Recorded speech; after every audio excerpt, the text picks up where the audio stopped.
আসসালামু আলাইকুম।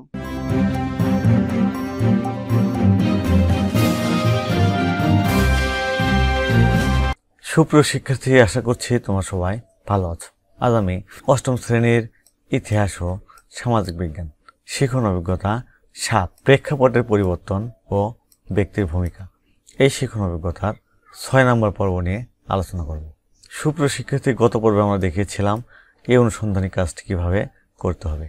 আজ আমরা এই অনুশীলনী কাজটি কীভাবে করতে হবে সেটি নিয়ে আলোচনা করব। দেখো, বাংলাদেশের সংবিধানের মূলনীতি অনুসারে নাগরিকের অধিকার ও কর্তব্যগুলো দলে আলোচনা করে লিখি।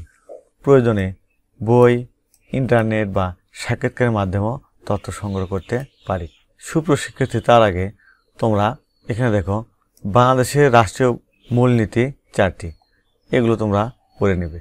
বিস্তারিত পড়লে ভিডিওটি বড় হয়ে যায়। তোমরা এগুলো পড়ে নিলে এখান থেকে অনেক কিছু জানতে পারবে। তারপর তোমরা প্রয়োজনে আরও বই, ইন্টারনেট বা সাক্ষাৎকারের মাধ্যমে তথ্য সংগ্রহ করবে। করার পর এই ছকটি পূরণ করবে। চলো, এই ছকটি কীভাবে পূরণ করতে হবে সেটি আমরা আমাদের নোট থেকে এখন দেখে নেব।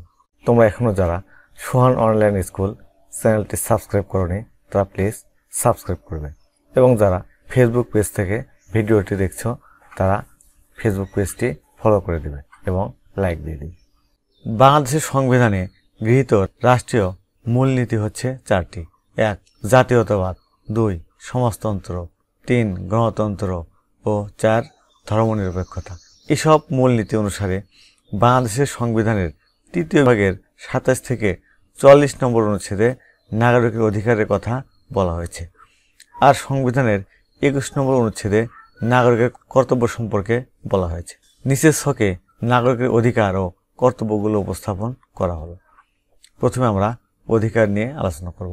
নাগরিক অধিকার: আইনের দৃষ্টিতে সমান বলে বিবেচিত হওয়া, ধর্ম, বর্ণ, গোষ্ঠী, লিঙ্গ বা জন্মস্থানগত পার্থক্যের কারণে কোনোরূপ বৈষম্যের শিকার না হওয়া, প্রজাতন্ত্রের কর্মের নিয়োগ বা পদ লাভের ক্ষেত্রে কোনোরূপ বৈষম্যের শিকার না হওয়া, যে কোনো স্থানে অবস্থানরত অবস্থায় আইনের আশ্রয় লাভ করতে পারা, আইন বহির্ভূতভাবে কোনো ব্যবস্থা গ্রহণের শিকার হয়ে জীবন ও ব্যক্তি স্বাধীনতা থেকে বঞ্চিত না হওয়া, আইন ভঙ্গ করার অপরাধ ছাড়া দোষী সাব্যস্ত না হওয়া, বাংলাদেশের সর্বত্র অবাধে যাতায়াত করতে পারা, শান্তিপূর্ণ নিরস্ত্র অবস্থায় সমবেত হয়ে ন্যায্য দাবি উত্থাপন বা আদায় করতে পারা, বিভিন্ন সমিতি, সমবায়, রাজনৈতিক দল গঠন করতে পারা, স্বাধীনভাবে মত প্রকাশ করতে পারা, যে কোনো আইন, পেশা বা বৃত্তি গ্রহণ করতে পারা, যে কোনো ধর্ম অবলম্বন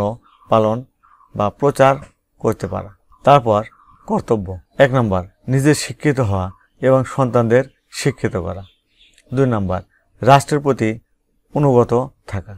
3 নম্বর, রাষ্ট্রের সংবিধান ও আইন মেনে চলা। 4 নম্বর, কর প্রদান করা। 5 নম্বর, দেশের স্বাধীনতা ও সার্বভৌমত্ব রক্ষা করা।